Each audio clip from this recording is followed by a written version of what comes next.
الحمد لله نحمده ونستعينه ونستغفره ونؤمن به ونتوكل عليه ونعوذ بالله من شرور أنفسنا ومن سيئات أعمالنا من يهده الله فلا مضل له ومن يضلل فلا هادي له ونشهد أن لا إله إلا الله وحده لا شريك له ونشهد أن سيدنا ونبينا ومولانا محمدا عبده ورسوله صلى الله عليه وعلى آله وصحبه ومن تبعهم بإحسان إلى يوم الدين أما بعد. Mes frères, remercions Allah subhanahu wa ta'ala, le très clément, le tout miséricordieux, qui une nouvelle fois en ce jour béni de Jum'a nous a donné cette opportunité de nous réunir dans sa maison pour dire et écouter quelques paroles concernant notre dîn. Mes frères,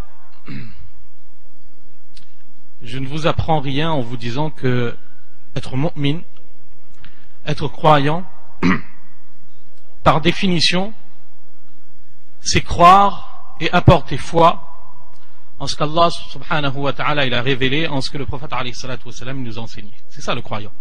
Par définition, iman c'est quoi? Iman ça veut dire approuver. Approuver, confirmer. Le mu'min, à partir du moment où il se prétend être mu'min, eh bien il doit croire en tout ce que le prophète alayhi salatu wa salam il a dit et il a transmis, il a communiqué de la part d'Allah subhanahu wa ta'ala. Et c'est bien pour cette raison que à partir du moment où quelqu'un remet en question une seule information du prophète alayhi salatu wa salam, qui a été rapportée du prophète alayhi salatu wa salam, eh bien il ne reste plus dans le groupe, le cercle des mu'min. Il devient kafir. C'est ainsi. Eh bien justement, les enseignements que le prophète alayhi salatu wa salam nous a communiqués sont très nombreux. Et ils sont là pour éclairer chaque dimension et chaque aspect de notre existence. Mais ces derniers temps, il y a toute une série de hadiths qui, on pourrait utiliser l'expression, qui reviennent à l'ordre du jour, que l'on devrait prendre le temps d'étudier quelque peu. Ces hadiths, ce sont les hadiths qui traitent, qui sont présents dans tous les ouvrages, dans toutes les compilations de hadiths, ce sont les hadiths qui traitent de ce que l'on appelle en arabe al-fitan. Al-fitan. Al-fitan, c'est le pluriel d'un mot que nous connaissons tous, fitna, qui veut dire quoi? C'est vrai que parfois, on traduit fitna par trouble. Parfois, on traduit fitna comme étant la tentation. Différentes définitions, différentes traductions. Et c'est normal. C'est tout à fait normal parce que le terme fitna renferme différents sens. Il y en a, les spécialistes et les savants en ont recensé près d'une dizaine, plus d'une dizaine même pour certains. Et les sens principaux sont justement ceux que l'on utilise en traduisant le mot fitna. Un premier sens du terme fitna, c'est justement l'ambiguïté, le flou, l'épreuve qui porte sur ce qu'il y a à l'intérieur de nous. Ça, c'est un premier sens du mot fitna. Ça veut dire quoi? La fitna, c'est quoi? La fitna, c'est un moyen pour distinguer l'être du paraître, pour faire le tri entre ce que nous prétendons être et ce que nous sommes réellement. Ça, c'est le premier sens de fitna. Dans un verset du Coran, ce terme il est employé dans ce sens, alif lam mim, quoi, les gens ils croient qu'on va le laisser comme ça prétendre, qui vont dire que nous sommes des croyants, sans être éprouvés, c'est-à-dire sans qu'ils aient eu l'occasion de prouver que leur prétention n'est pas seulement une prétention, c'est une réalité. Eh bien ça c'est un premier sens de fitna. C'est la fitna qui constitue, que l'on pourrait traduire comme étant l'épreuve. Mais l'épreuve qui porte sur l'intérieur, sur ce que l'on renferme en soi, qui n'est pas visible et que l'on doit prouver, extérioriser. Ça c'est un premier sens de fitna. Le terme fitna est également employé dans le sens de l'épreuve, toujours, mais cette fois-ci dans le sens d'agression physique. Une agression physique. Ça peut être une agression morale aussi, mais c'est généralement l'agression physique, le fait de faire souffrir quelqu'un. C'est un deuxième sens du terme fitna que l'on retrouve dans un autre verset. Allah subhanahu wa ta'ala dit « Innal ladhina fatanu al-mu'minina wal-mu'minat » que ceux qui ont châtié, qui ont fait souffrir les croyants, ثم لم يتوبوا, et qui ensuite ne se seront pas repentis, فلهم عذاب جهنم ولهم عذاب الحريق. Eh bien pour eux, il y aura le châtiment du feu éternel. Ça c'est un deuxième sens. Troisième sens du mot fitna que l'on retrouve très souvent dans les hadiths également, c'est effectivement la tentation. Tentation dans quel sens? Dans le sens où la fitna peut désigner un être ou une chose qui a le potentiel de pousser l'être humain vers des déviations morales. La tentation. Et c'est dans ce sens que le prophète alayhi salatu wassalam, il avait dit dans un hadith que je n'ai laissé après moi de fitna, de tentation, qui porte un potentiel de préjudice plus important que la femme, pour l'homme. C'est-à-dire qu'effectivement, pour l'homme, eh bien la femme peut se révéler être un être qui va le pousser à la tentation et à sortir de la voie de la pudeur, de la chasteté. Ça c'est un troisième sens du mot fitna. Et il y a ainsi, quand on regarde les versets du Coran et les hadiths, on trouve qu'il y a comme ça beaucoup de sens du mot fitna qui sont employés. Ça c'est une première chose. Maintenant, ce qu'il faut savoir, et ce qu'il est important de rappeler, c'est que le prophète alayhi salatu wassalam, il avait averti sa communauté. Déjà les compagnons à l'époque. Il avait averti les musulmans qu'ils devraient faire attention parce qu'ils seraient constamment confrontés à des fitnas, à des fitan. Le prophète alayhi salatu wassalam, une fois, il était à Madina, et parce que lui, il voyait l'invisible, donc il avait dit aux compagnons, radiyallahu anhum ajma'in, qui étaient auprès de lui, que je vois les fitnas, je vois les fitanes tomber comme la pluie sur vos foyers, entre vos maisons. Je vois la fitna arriver. Je vois les troubles se profiler à l'horizon. Et ce que le prophète alayhi salatu wassalam, il avait prédit, eh bien ça a commencé très rapidement. Vous connaissez l'histoire musulmane. Quelques années après le départ du prophète sallallahu alayhi wa sallam, on aura un calife qui va être assassiné. Un deuxième calife qui sera assassiné. Un troisième calife, Ali radiyallahu anhu. Ça va commencer par Omar. Ousmane radiyallahu anhu, qui lui va être tué. Omar radiyallahu anhu, lui, il va être tué par un non-musulman. Ousmane radiyallahu anhu, il va être tué par quelqu'un qui fait partie des musulmans. On aura Ali radiyallahu anhu qui va être massacré. On aura quelques années plus tard des guerres qui vont opposer les compagnons radiyallahu anhum ajma'in. Les fitnas vont arriver très rapidement. Et les fitnas, elles vont rester constantes à travers l'histoire de l'humanité, à travers l'histoire de notre communauté. Mais c'est vrai aussi, que depuis un certain 11 septembre 2001, les choses n'ont cessé de se compliquer un peu plus chaque jour pour la communauté musulmane. C'est vrai que pendant 8-9 ans, c'est resté relativement soft. Mais là, depuis quelques mois, pour les musulmans dans le monde, mais plus particulièrement pour les musulmans d'Europe et très particulièrement pour les musulmans de France, avec les apprentis sorciers que l'on a, eh bien les musulmans de France sont devenus aujourd'hui la nouvelle cible. Une cible à part entière. De nos jours, il fait bon, c'est bien, ça fait brancher, taper sur le musulman. C'est bien. C'est bien pour cette raison qu'il ne se passe pas une semaine sans que dans la presse on ait un article qui va parler d'un aspect en rapport avec les musulmans. Et là on aura ceux qui sont les plus grands pourfendeurs de la liberté, défenseurs des droits de l'homme, des droits de la femme, de tout ce qu'on veut, qui tout à coup se transforment en des inquisiteurs, qui tirent tout ce qui bouge pour peu qu'ils ne pensent pas comme eux. À partir du moment où on a un musulman qui ne pense pas comme lui, eh bien tout à coup la liberté ça disparaît. On est libre de penser comme lui, mais pas autrement que lui.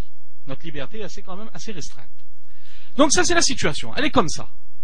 C'est un fait, c'est une constante, et malheureusement, je ne vous apprends rien si je vous dis que ça risque de ne pas s'améliorer. Qu'Allah nous protège. Et c'est ainsi.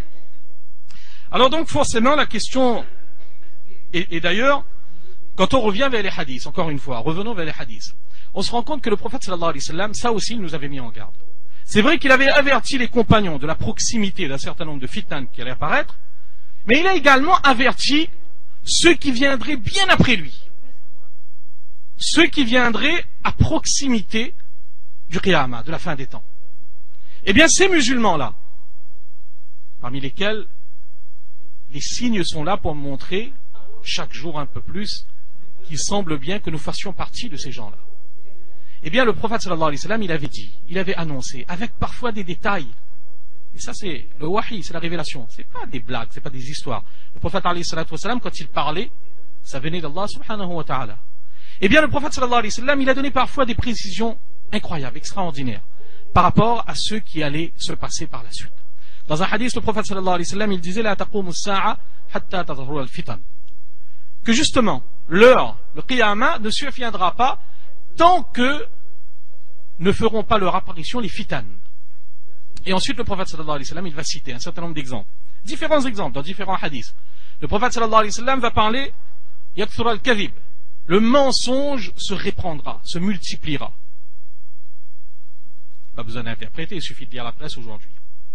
Il suffit d'écouter parfois les gens autour de nous. Mentir aujourd'hui, c'est devenu un sport national. Il est beaucoup plus simple de mentir que de dire la vérité. Et c'est partout, hein, c'est pas seulement dans la société, c'est même dans le foyer. Dans ce foyer, parfois entre l'époux et l'épouse, le mensonge, entre l'enfant, les enfants et les parents, c'est le mensonge qui prime. Le prophète sallallahu alayhi wa sallam, il dit, les marchés se rapprocheront.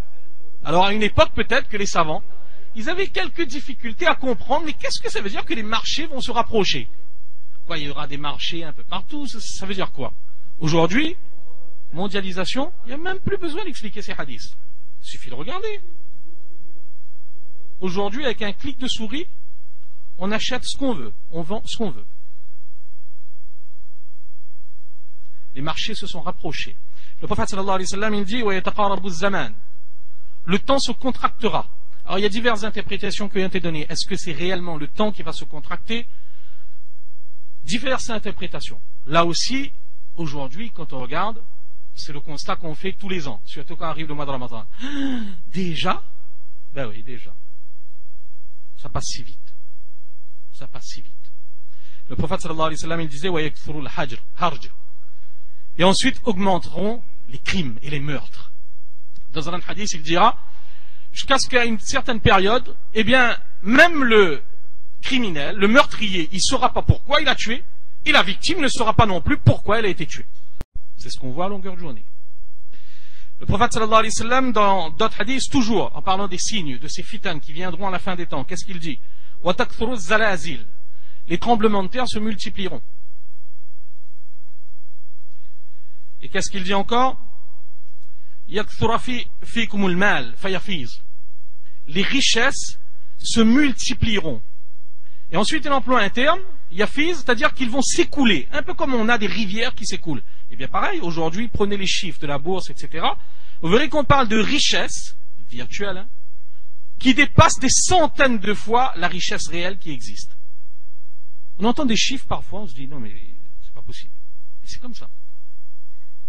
Le prophète sallallahu alayhi wa sallam, dans un hadith du Sahih Bukhari, il parle également d'une note fitna. Il dit la yabqa baytum min al-arab illa dakhalathu, que viendra une fitna qui n'épargnera aucune maison des Arabes sans y pénétrer. Vous voyez, quand on lit ces hadiths et qu'on lit l'actualité à côté, ça ne peut que renforcer le iman. C'est pour ça qu'il est important d'étudier ces hadiths. L'époque est venue de reprendre ces hadiths, de les étudier, de voir que le prophète sallallahu alayhi wa sallam, en fait c'est quand même étonnant que pour les musulmans, ce que nous vivons c'est un film. Mais un film dont nous connaissons déjà la fin. Il n'y a même pas de suspense en plus. Ça se passe très vite, on connaît le résultat, mais c'est juste qu'on continue à jouer notre rôle, et parfois le mauvais rôle.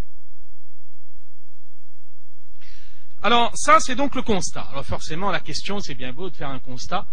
Question, en tant que musulman, dans une période de trouble, de fitna, qu'est-ce qu'on fait concrètement? Eh bien très concrètement, là aussi, si on revient vers les hadiths, il y a énormément de hadiths qui nous donnent des indications, des enseignements.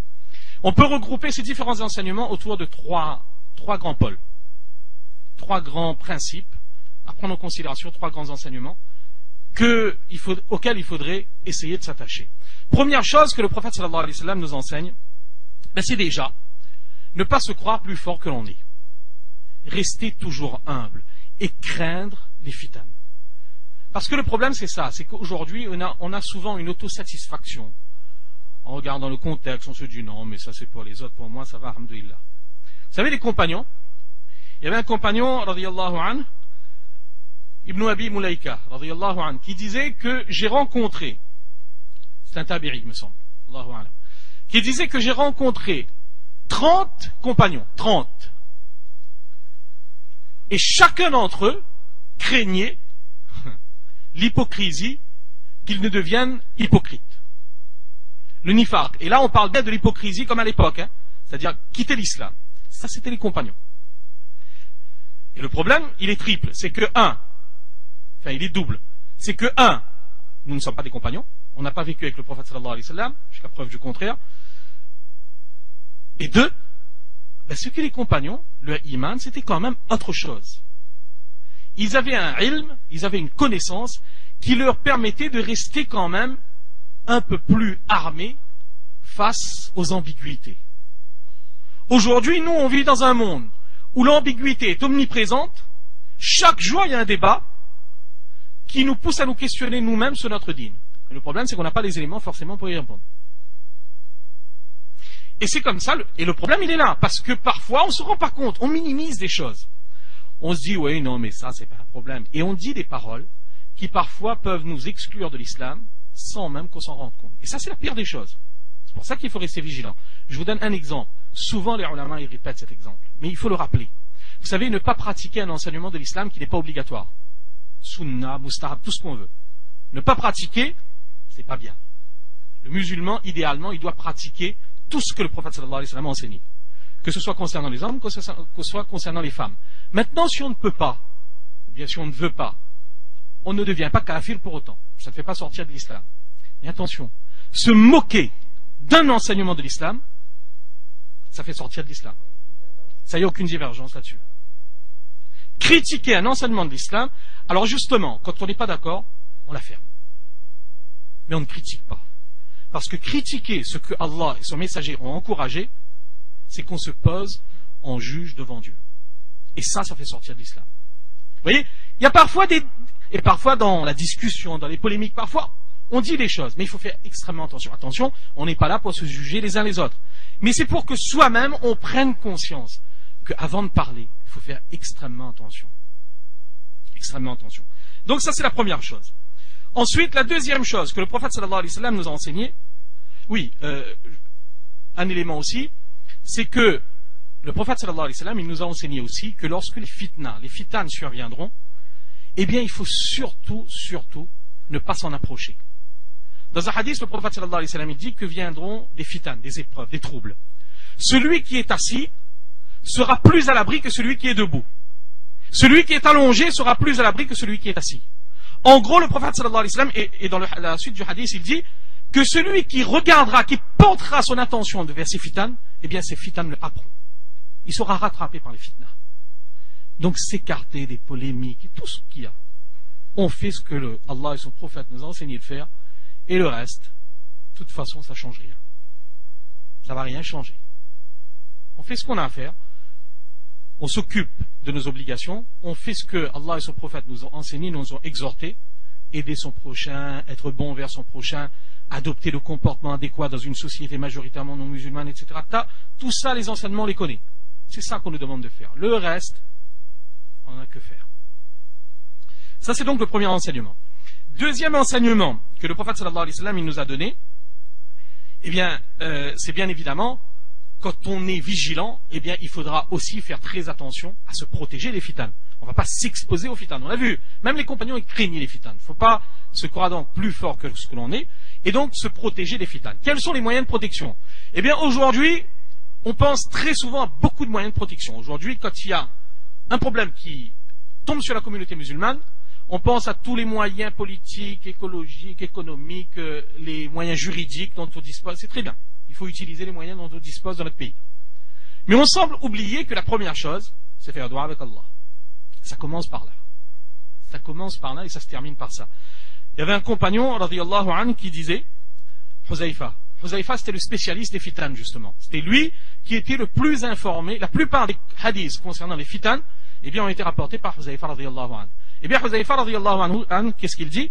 La ya'tiyanna 'ala an-nasi zaman. Viendra une époque pour les gens, la yanju fihi, que ne sera préservé, c'est-à-dire des fitan, que celui, man da'a bi du'a'in ka du'a'il ghariq. Celui qui implorera Allah comme le fait celui qui est sur le point de se noyer. Vous savez, généralement, quand on est sur le point de se noyer, on ne va pas philosopher, on ne va pas trop réfléchir longtemps. Là, la sincérité au top. À ce moment-là, quand on a perdu espoir en toute autre chose, à ce moment-là, la sincérité qu'il y a quand on invoque Allah, eh bien, Huzaifa radiyallahu anhu, il nous dit que cette sincérité-là nous protégera ces jours-là. Donc, doigt avec Allah. Ensuite, bien évidemment, vous savez que le doigt, ça ne marche pas seul. C'est ce que le prophète sallallahu alayhi wa sallam nous a enseigné. Que le doigt, forcément, il doit accompagner une action beaucoup plus large, une attitude beaucoup plus étendue. Et notamment, ce qui est requis de nous, eh bien, ce sont ces pratiques de din qu'Allah subhanahu wa ta'ala nous a enseignées. La salat, la zakat, etc. C'est ça. Le prophète sallallahu alayhi wa sallam, il disait quoi? Dans un hadith, il disait que viendra une époque. Ma'aqil ibn Yasar, radiyallahu anhu, il dit Al-amalu fil harj, ka hijratin ilayya. À l'époque où justement il y aura ces fitanes, ces meurtres, etc. Eh bien, le fait de faire l'adoration d'Allah durant cette époque, ce sera équivalent à faire la hijra vers moi. Il parle de lui, le prophète sallallahu alayhi wa sallam. Et vous connaissez bien le mérite qu'il y avait à faire la hijra, l'immigration, pour les compagnons se rendre à Madina. Eh bien, le prophète sallallahu alayhi wa sallam, il dit qu'en ces périodes de trouble, celui qui fera l'adoration d'Allah, il obtiendra une récompense équivalente à l'immigration vers Madina à son époque. Donc ça aussi, ne pas oublier et ne pas minimiser. Et surtout le verset du Coran que vous avez maintes et maintes fois entendu, Allah subhanahu wa ta'ala, qu'est-ce qu'il dit? Inna Allah la yughayyiru ma biqawmin hatta yughayyiru ma bi anfusihim. C'est bien beau de vouloir changer le monde, mais ça commence par se changer soi-même. La règle, elle ne change pas. Elle ne change pas. Aussi bien dans le bon sens que dans le mauvais sens. Si nous sommes dans les bienfaits, Allah il peut nous enlever ces bienfaits si notre condition se dégrade. Mais si nous sommes dans des difficultés, eh bien Allah il peut aussi enlever ces mêmes difficultés si notre condition s'améliore. Donc ça commence par un travail sur soi-même. Et enfin, dernier point pour conclure, c'est que en période de trouble aussi, le musulman, il ne doit jamais désespérer. De façon générale, il ne doit pas désespérer, mais en période de trouble plus particulièrement, il ne doit jamais désespérer. Jamais. Toujours garder espoir en Allah subhanahu wa ta'ala. Et pour faciliter cet espoir, eh bien comme toujours, un œil vers le passé, un œil vers le futur. Vers le passé, eh bien, relativiser un petit peu nos difficultés en regardant ce que les compagnons et le prophète sallallahu alayhi wa sallam, ils ont vécu. C'est vrai, aujourd'hui, on est victime d'agressions verbales, parfois peut-être physiques. À la radio, à longueur de journée, on tape sur nous. C'est vrai. Mais il suffit de lire la sira, regardez comment le prophète sallallahu alayhi wa sallam et les compagnons, ils ont vécu. On se dit, non, mais finalement, ça va, pas de problème particulier. On ne vit pas ça. Le prophète sallallahu alayhi wa sallam lui-même aux compagnons, qu'est-ce qu'il disait? Les gens avant vous, qu'est-ce qu'on faisait d'eux? On creusait un trou, on les mettait dedans, on les enterrait, on prenait une scie, on commençait à trancher, on leur disait, tu renies ta religion, ta foi. Il disait non, jusqu'à ce que l'on tranche en deux.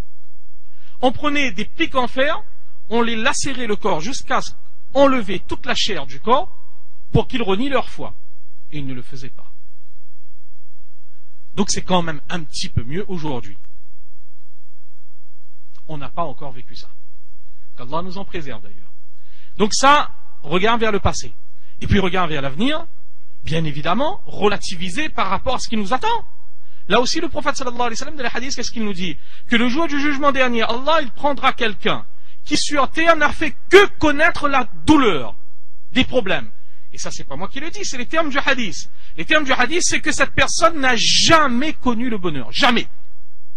On le fera passer un instant au paradis, seulement. Plonge un petit coup et puis on retire. Et on lui pose la question, est-ce que tu as déjà connu la souffrance? Et là, il fait un serment. Le jour du jugement dernier, on ment plus. Hein. Le mensonge, ça s'arrête juste avant. Donc, le jour du jugement dernier, il est avec Allah. Et là, il fait un serment au nom d'Allah. En disant que par Allah, j'ai jamais souffert de ma vie. Jamais. Une fraction de seconde au paradis suffisant pour tout oublier. Et on fera de même avec la personne qui de toute sa vie n'a jamais souffert. Il n'a connu que le plaisir dans ce monde. on le fera passer un instant au-dessus de l'enfer, on lui posera la même question. Est-ce que tu as déjà connu le plaisir de ce monde? Et là aussi, il fera un serment. Et il dira que, par Allah, je n'ai jamais connu un quelconque plaisir. Une fraction de seconde au-dessus de l'enfer, c'est suffisant pour faire oublier toute une vie de plaisir.